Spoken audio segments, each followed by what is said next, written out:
Well, those were all the reactions that we have till now regarding the ongoing Gyanvapi survey right now. But let's dig deeper into the survey itself. What is the Archeological Survey of India? What is it doing right now? Non-destructive techniques to be used during the survey, which includes ground-penetrating radar. And the huge advantage is that it allows crews to pinpoint the location of the underground utilities without disturbing the ground. Now, use of global positioning system for the geo-referencing and use of drones for mapping, imagery and documentation and dating exercise. These are the particular techniques, some of the techniques that are going to be used by the Archeological Survey of India. Remember, yesterday when the verdict was passed out, there was a clear list of do's and don'ts that had come in, and that was given by the particular Allahabad High Court, which said that measurement and mapping, radio imagery and artifacts, ground penetrating radar, these are the three things that would be allowed. And what wouldn't be allowed is the complex excavation, the Wazukhana survey, and any sort of damage done to the complex will not be allowed and it won't be tolerated. That is the major particular bone of contention that right now exists between the two sides, which is the Hindu side and the Muslim side. And right now we have our legal reporter Ananya Bhatnagar joining us. Ananya, the survey is underway right now and there is a detailed list that we have of things that are allowed and things that aren't allowed. And we were talking about what all the survey is going to do, what all exactly will the survey exactly be looking into. Can you take us through them in details?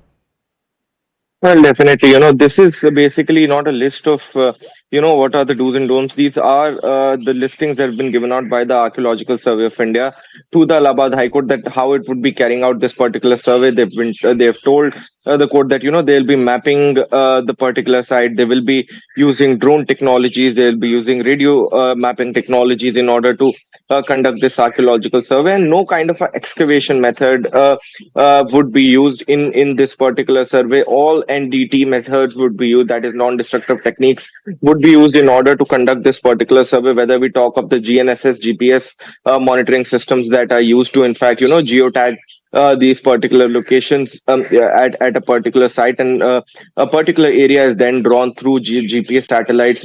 Whether we talk of the GPR surveys being conducted, that is the ground penetrating radar surveys that are there. There are two parts to a GPR machine, a transmitter and a receiver, where electromagnetic waves are actually sent downwards underneath the ground, so that to ascertain as to whether there is an artifact. And then when these waves come back to the receiver, there is a mapping is done, and a masking of a particular object which could be beneath the ground can also be made through these GPR radars. Apart from that, what they'll also be doing is that they would be measuring these artifacts. They would be conducting dating exercises, whether of relative dating or absolute dating. All of these though would be just non-destructive. They would not harm any other part of the structure, and not even a single stone or a single brick can be actually taken off from that particular structure that has been assured by the Archaeological Survey of India to, in fact, the Allahabad High Court. And the matter is also before the topmost court of the country today. So we'll have to see as to whether the survey goes on, or whether the Supreme Court is the one this time who puts a halt on this particular survey, because we have seen how the last time as well, when the survey had began at around 7 a.m., it was stopped at around 12 p.m. When the Supreme Court had passed orders and given some time to, in fact, the Muslim side to actually knock the doors off the Allahabad High Court. But today, it's the Supreme Court itself. Today, whether a stay is granted, whether some kind of interim relief is granted to the Muslim side, all these questions would be answered in a short while from now, when the Supreme Court would sit